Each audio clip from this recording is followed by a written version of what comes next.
মা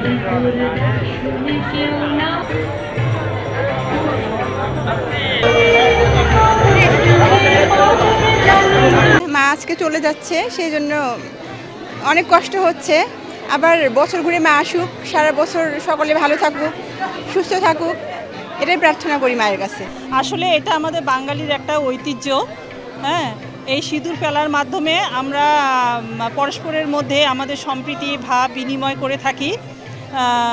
আজ বিজয়া দশমী, সেই দশমীতে আমরা যদিও ভারাক্রান্ত, কিন্তু তারপরও আমরা এক বছরের জন্য অপেক্ষা করছি যে মা আবার আসবে, আমাদের সবার জীবনে সুখ সমৃদ্ধি নিয়ে আসবে, আমাদের দেশের কল্যাণের জন্য, বিশ্ববাসীর কল্যাণের জন্য আজ আমরা মায়ের কাছে প্রার্থনা করেছি। আমাদের দেশে যে বর্তমান পরিস্থিতি চলছে সেই পরিস্থিতিতে যেন আমরা উত্তরিত হই এবং বিশ্বে যে যুদ্ধ হানাহানি চলছে সেখান থেকে যেন দেশবাসী মুক্ত হয়, এটাই আমরা মায়ের কাছে, বিশ্ববাসী মুক্ত হয়, এটা আমরা মায়ের কাছে আজকে প্রার্থনা করছি এবং শেষ সময়ে বলছি যে শুভ বিজয়া। বান্ডেল থাকলে প্রতি সেনমানিতে টাকা বাঁচবে। বিকাশ সেনমানি বান্ডেল কিনে জিতুন প্রতি লেনদেনে। মা আসে সব আমাদের জীবনের যত দুঃখ দুর্দশা দুর্গতি দূর করে আমাদেরকে তাদের আশীর্বাদ প্রদান করে এবং আমাদের জীবনের শক্তি, মন শক্তিতে ভরে তোলে এবং প্রতি বছর তিনি আমাদেরকে অনুপ্রাণিত করে আমাদের জীবনে মানে খারাপ জিনিসকে কাটিয়ে আমরা যেন মানে আনন্দ এবং আশীর্বাদে আমাদের জীবন ভরে যায়। সিঁদুর দানের যেটা আজকে দশমীর, এটার জন্য সব সময় প্রতিবারে আমরা অপেক্ষা করি যে কীভাবে হবে আর কি, কখন যাব কখন করব, এটাই।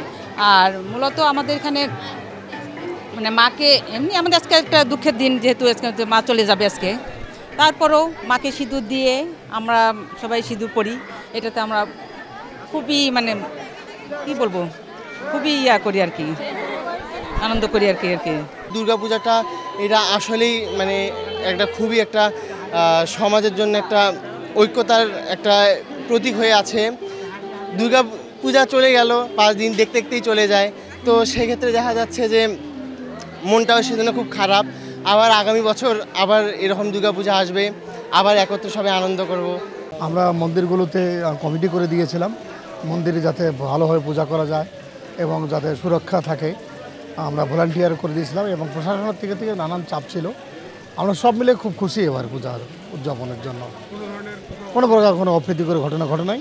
আমরা সর্বসময় প্রস্তুত ছিলাম যে সরকারকে একটা ভালো পূজা উপহার দেওয়ার জন্য।